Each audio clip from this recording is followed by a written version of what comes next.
A few weeks ago, Childish Gambino released his latest album, Bando Stone in the New World, and he also let us know that this was going to be the last Childish Gambino album. Donald Glover's career has never been just about music. He got his start on a YouTube channel, he wrote for Saturday Night Live, and starred in the show Community before he really got momentum as a musician. And since then, he's started and finished his classic TV series Atlanta, played roles in the Spider-Man, Lion King, and Star Wars franchises, and starred in the Amazon Prime series Mr. and Mrs. Smith. So it's not like he's going away from the public sphere forever. He may also go on to release music under a different name, or maybe just Donald Glover, his government name. Who knows? But either way, according to him, the Childish Gambino character after this album era is retired. While Donald Glover may be the biggest artist in his generation to actually go through with retirement in recent years, he's certainly not the only A-list music act to ponder it. Drake talked about his potential retirement last year in an interview with Lil Yachty, saying that he wanted to plan a graceful exit. Although with the way 2024 has gone for him so far, he might have to reconsider the word graceful. J. Cole has publicly pondered hanging it up for a few years now, as he teases what he sometimes calls his final album, The Fall Off. Rich the Kid posted a text from Kanye West last month, where Kanye claimed he was retiring too. But of course, as I'm filming this today, Kanye just released a new album, Vultures 2. Other artists have stopped short from announcing their retirements from music, but have flirted with killing off their main character like Donald Glover is currently doing. Last year, The Weeknd gave an interview where he said, "It's getting to a place in a time where I'm getting ready to close the Weeknd chapter. I'll still make music, maybe as Abel, maybe as The Weeknd. But I still want to kill The Weeknd, and I will, eventually. I'm definitely trying to shed that skin and be reborn." Retirement is a rite of passage for most humans, an acknowledgement of a fruitful and successful life lived. Most people work into their 60s or 70s, and are able to thread the needle with savings and Roth IRAs to humbly live out their elderly years. That's not the situation that the artists that I've mentioned so far are going to find themselves in when they do decide to hang it up. Every artist that I've named so far, their children and their children's children and maybe even their children's children's children should be set for life, barring an absolute masterclass in mismanaging funds. Many people work jobs because they have to, and if they're lucky, they have interests and passions that they're able to engage in outside of their work. Artists, or at least most of them, were able to turn that passion into something that paid their bills. So it all looks different, and today I want to talk about what retirement looks like for the artists that we know and love. All good things must come to an end, and we as music fans tend to take our favorite artists for granted. A lot of the biggest artists of the last 15 years are starting to approach that age, they're getting close to 40, or they're maybe even already there. So do we need to prepare ourselves for the end? Can an artist ever truly retire? Or will the desire to create, or maybe the desire to make a few quick bucks, keep calling them back to the music world like the Green Goblin mask? But before we get into all that, if you like videos on music, I would really appreciate a like and subscribe. I post a video every week. If you want to see them early, go to my Instagram, HADJI Gaviota, throw me a follow, and join my broadcast channel. I post the links to all my videos one day early in that broadcast channel. Also, thanks for all the love on my latest single, Tricky. We just shot the music video for the next song. It'll be coming out this month, so stay tuned.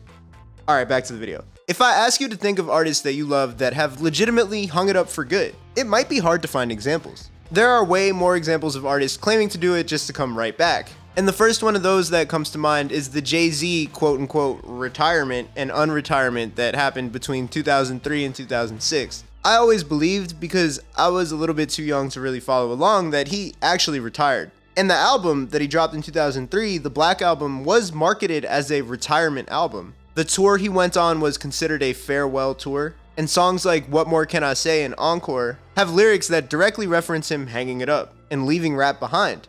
And when he dropped the video for the single 99 Problems in 2004, he gets shot and killed at the end, which was supposed to be symbolic. Of course, we know that this quote-unquote retirement did not last very long, as he returned just 3 years later with Kingdom Come in 2006, and that's if we don't count the 2004 collab projects, remix album things that he did with R. Kelly and Linkin Park. Plenty of artists take 3-year breaks between albums, so without the lyrical allusions to it and the interviews from back then at the time, looking back on this era, you might not have even known that Jay-Z retired. Some of the biggest songs from Jay's career, like Empire State of Mind, or the stuff he did with Kanye on Watch the Throne, came after his retirement. But when you watch his sit-down with Sway in 2004, after the 99 Problems video release, you can see that I don't think he ever really planned on actually retiring from music. he was trying to kill off Jay-Z and become Sean Carter. What I heard is that symbolism also represented, and you can correct me if I'm wrong, the death of Jay-Z and your retirement, so to speak. Right. And the birth of Sean Carter. Right. As an artist. Is it I true? mean, but you've seen it, you know, that's been coming all, you know, the whole time. People seen that coming. His real name, a more mature version of himself, an evolution, if you will. So he ended up not doing that, and he returned as Jay-Z for whatever reason. But we can see a direct lineage here to what Donald Glover is thinking about doing. He might see the name Childish Gambino as being a little bit immature for the stage in life that he's currently at. He told New York Times all about his mind state when Bando Stone came out a couple weeks ago. It really was just like, oh, it's done. It's not fulfilling. And I just felt like I didn't need to build in this way anymore. I'm not 25 anymore, standing in front of a boulder like this has to move. I mean, the name Childish Gambino literally has the word childish in it after all. And we're gonna get bigger than just Donald Glover and look at the meaning of a name when we talk about artists a little bit later in this video. Going back to Jay-Z, when he sat down with Kevin Hart in 2022, he explained why he's never gonna say that he's retired again. I'm not actively making music or making an album or have plans to make an album, but I never wanna say that I'm retired. It's a gift, so who am I to shut it off? And it may have a different form or interpretation. Maybe it's not an album, maybe it is. I have no idea, but I'm just going to leave it open. That perspective on a musician's talent being a gift goes a long way towards explaining why many artists struggle to hang it up for good. An excellent article by the culture critic Ted Gioia in 2023 called Why Musicians Can't Retire tackles this topic with a bunch of great examples and anecdotes. He pulled a quote from film composer John Williams, who's in his 90s, who lasted all of 6 months after announcing his retirement recently. And in an interview with Variety, he said, "You can't retire from music. It's like breathing. It's your life. It's my life. And so a day without music is a mistake." I'm gonna link Gioia's full article in the description. I highly recommend reading it and subscribing to him. But the point here is, while plenty of people with quote unquote normal jobs love their jobs too, it's probably a lot easier to hang up the Excel spreadsheet than it is to get rid of that feeling of standing on stage in front of thousands of people screaming your name and throwing joy right at you. Gioia, who is also a musician himself, says as much when he gives his reason for why he thinks artists rarely ever actually hang it up. Applause can become addicting, and I've noticed something unsettling in my many years around musicians. The more they get the acclaim, the more they start needing it. You might think that after all the big paychecks and standing ovations, they would eventually have reached some sense of self-satisfaction that would allow for an easy retirement. But that's not true. In fact, the opposite is the more typical case. The more the artists are rewarded, the more they still want. And in the article, there are examples of artists who've died on stage, artists who were clearly too old to still be performing and out of shape, who might have knocked years off their lives because they couldn't stop touring. It's difficult to compare musicians to regular people when it comes to this aspect of retirement. Perhaps a more interesting angle is to compare them to top-of-the-line athletes. There are some key differences, of course, but also a ton of overlap. When Jay-Z rapped about his retirement on Encore, he made a direct reference to basketball player Michael Jordan's infamous retirement and unretirement with the line, "When I come back like Jordan wearing the 4-5, it ain't to play games with you." Rappers see themselves like athletes, and a lot of athletes see themselves like rappers. I think Drake said it best. I swear sports and music are so synonymous because we want to be them and they want to be us. And just like with musicians, we see athletes retire just to unretire because the love of the game brings them back. We already talked about Jordan, but Tom Brady did it. Brett Favre did it twice. These are all guys who are at the top of their game. And just like a lot of these artists, they've made enough money for multiple generations to live like Nepo babies. But like Michael Corleone said in The Godfather, "Just when I thought I was out, they pull me back in." The big difference with athletes and musicians is that athletes have a more defined shelf life. Their success in the field is tied to their physical ability, and people begin to fall out of their prime in their 30s and 40s. They start getting outpaced by the younger guys, and it's harder for them to recover every year in the offseason and come back and give it another year. Some might stay good enough to keep competing, but at a lower standard than they had set with the rest of their careers, and they might choose to hang it up to protect their legacy. There are true freaks of nature like LeBron James who can keep going into their 40s at an extremely high level, but of course those guys are few and far between. In general, musicians don't have that inherent shelf life when it comes to songwriting and recording. And yet when we talk about a lot of artists, especially in hip hop, they seem to struggle to figure out how to age into their 40s gracefully. A big part of that with hip hop though is that the genre is still really young. The celebration for the 50th anniversary of the creation of hip-hop was last year in 2023. Plenty of the attendees of DJ Kool Herc's parties in the community room of 1520 Sedgwick Avenue in the Bronx, which is often referred to as the birthplace of hip-hop, are still alive. When a genre is that young, there aren't as many examples of how to age gracefully within it. Of course, it's not impossible. There was a time when jazz music was a young man's genre, and I don't think anybody would say that anymore. But beyond the genre being new, hip-hop is often seen as a particularly youthful space. A lot of artists struggle to figure out how to create meaningful work as they age. Andre 3000 recently pivoted out of hip-hop music into making jazz music with his flute, and he went viral for his comments to GQ about how he felt about rapping at his age. I'm 48 years old. Not to say that age is a thing that dictates what you rap about, but in a way it does. What do you talk about? I gotta go get a colonoscopy? What do you rap about? My eyesight is going bad? Honestly, Andre 3000 could rap about making a tuna sandwich and it would be fire, so I completely disagree with him, but hey, he's entitled to feel how he wants to feel. He's a legend. And he's given us so much to this point in his career that that man should be free to do whatever he wants. But with that being said, I do think it's possible to age gracefully in hip-hop. Funny enough, the rapper who tried to retire a decade before this, Jay-Z, showed us that it was possible on his album 444 in 2017. He rapped about what it's like to be rich as hell after being broke as hell. That's not a particularly new topic, but he also rapped about the changes he'd seen in Brooklyn over the years, and missed opportunities at investing in land that was now super valuable.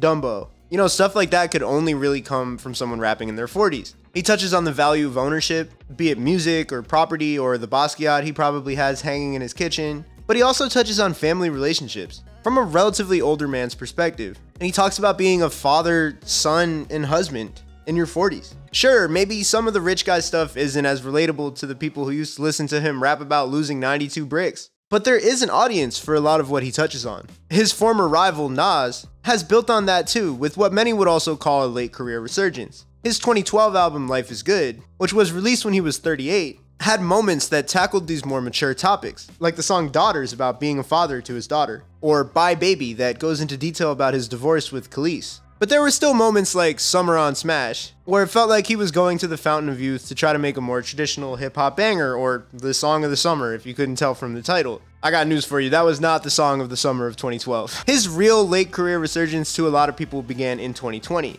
with the release of King's Disease, a collab album with the producer Hit-Boy. He sounded comfortable in his skin as an elder statesman of hip-hop, even though there are still songs like Spicy with Fabio Foreign and A$AP Ferg. Just looking at the title and the features, you could tell that that was Nas's Steve Buscemi, How Do You Do Fellow Kids meme moment on the album. But most of the album is not like that. The album was actually his first to win a Grammy for Rap Album of the Year, despite him being nominated 3 times in the past. He followed that up in 2021 with 2 more albums, King's Disease 2, and also Magic, both with Hit-Boy. That already felt like a success, but they weren't even done. In 2023, they returned with 3 albums, King's Disease 3, Magic 2, and Magic 3.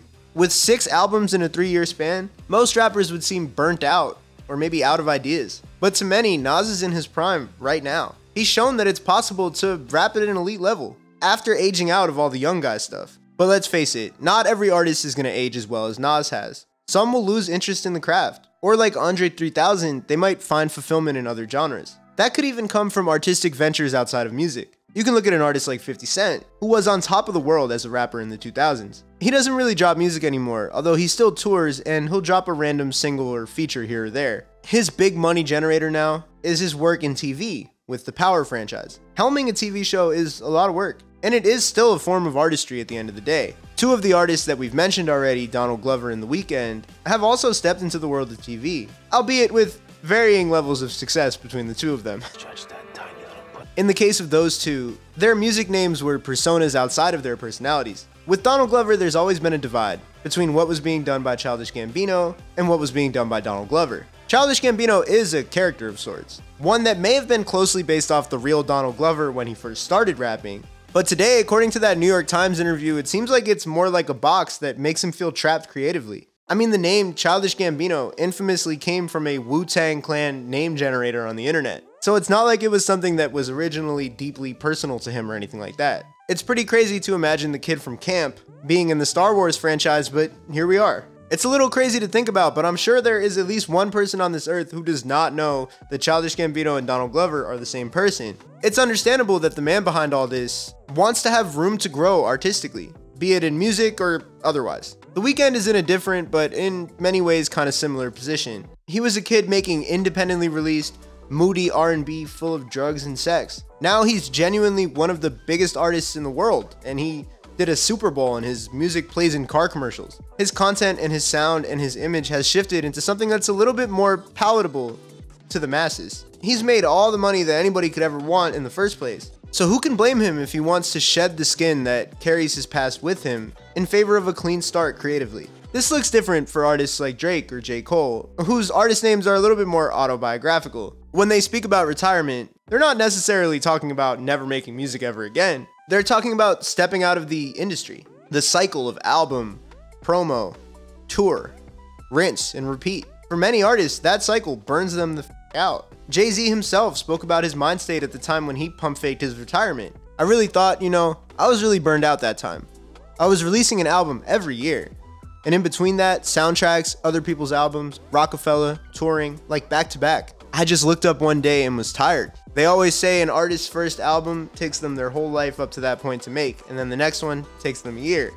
At a certain point, it just becomes too much. But the thing with retiring as a musician that again makes it different from a lot of other jobs is that you don't really have to announce it. It's not like artists clock in and clock out of the studio right in front of us. You can just go however long you'd like without releasing stuff, unless you're trapped in some sort of contract. But most of the artists that have been at the A-list level for a little bit are in deals with major labels that offer them a little bit more flexibility, because they license their music to the label rather than having the label own their masters. So chances are, I would imagine that they get a little bit more leeway in terms of when they deliver that music, if they even have any requirement at all. So in theory, once an artist is lucky enough to hit this stage of their career, they can do things when they want for once, and not be driven by the freak level ambition that got them to where they are in the first place. For some artists, that will mean just releasing as frequently as they already were, because they just love it for the game, for the sport of it. Take Lil Wayne, who has been dropping projects for almost 30 years at this point. Even when he's not dropping a full-length project, he's on a boatload of features every year. But for others, that might mean slowing down and releasing things only when they feel like they have something new to say. Look at an artist like Kendrick Lamar, who has found a way to maintain that approach ever since the beginning of his career.